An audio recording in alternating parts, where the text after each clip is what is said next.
1952. I was a member of the Ghost Riders, and we had a club car that we chopped it and channeled it, and it was an A altered. Now, the big difference was it had a carbureted flathead in it, and so, it ran, I think, 102, 103. And so, yes, I had driven an alter, but nothing like the Rat Trap. Right. So how did you get to drive Don Green's Rat Trap? About the same way I did a lot of the cars that came out there. His driver didn't show up one day, and I had my fire suit, and it's like, all I know is that Green came over and says, "Hibler, you want to take a run in the trap?" And I said, "Oh, sure." Hey, this is going to be fun. I know the first run in the car was over 200, which, wow. Again, this was breaking all the rules because you're supposed to make a half pass, shut it off. But since it was my rules, I could do what I wanted, and I did. Here's a short wheelbase, blown fueler, yeah. And I jumped in that thing, and it was just unreal. Interestingly enough, I asked Willie Boris, it's like, "Okay, Willie, if I'm going to drive this thing, what do you do?" And his comment basically was, if it's between the guardrails and the tires are still smoking, don't lift. He didn't say anything about what direction you're supposed to be pointing, which that everybody knows that he went through the lights in a lot of different directions. But, it was amazing that the car itself, while it did get squirrely, it did straighten itself out. If you stayed in it. If you stayed in it. If you lifted, you were going to go for all kinds of ride. Now, what made that car fast? I've heard some stories about little exotic fuels and things like that. It was a combination. A little hydrazine or a lot of hydrazine, depending on how late in the day it was. Now, how did it get to be more? Well, you got to go back to when everybody was running at that time. You didn't throw your nitro away after each run.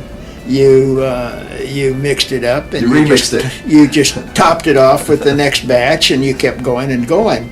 Well, the same thing added with hydrazine. If you added 5% each run, well, you're just going to top it off, but you're going to start with maybe 2 gallons of nitro, so you throw in another 5%, and then you top off what was in there. By the end of the night, multiplication table catches up with you, and it's not 5% anymore, it's 10 or 12%. I guess the best way to explain how light that car was.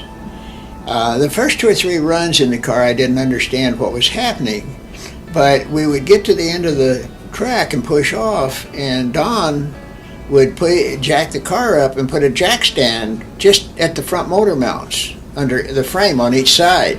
One of the crew or 2 of the crew guys would jump on the front axle. I don't know why you're doing this, but this is a ritual. Maybe you did it once and you won, so it's superstition. Then I found out that when I'd pull a chute, when the engine would come, when the car would move, then the engine would drop, well, it would bend the frame. So they would straighten the frame.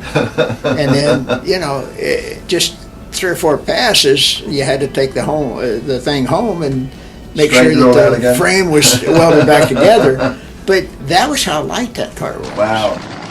So I looked at the modern Rat Trap, and it's got a lot stiffer tubing. It's got a lot stiffer than it was, yeah. And a few uprights in it that we didn't have. Well, a lot of people drove the Trap over the years, haven't they? Danny Geiger, Danny Collins, you. I didn't even know you drove it until we were talking at SEMA that time, and George, and a whole bunch of different people drove the car. It wasn't something that was just specific to me, but Yeah, and this is the straight axle car with a leaf spring on the front. Now, who built the car? Don built the chassis and on the motor. He was a motor builder. He was a motor builder, right. And I can't tell you who built the chassis itself. I'm guessing that Don had a big hand in it simply because with no money he was like everybody else. I'll build everything I possibly can. I ran it at San Fernando. I believe I ran Orange County. I ran Tucson, Phoenix. We ran the car several places.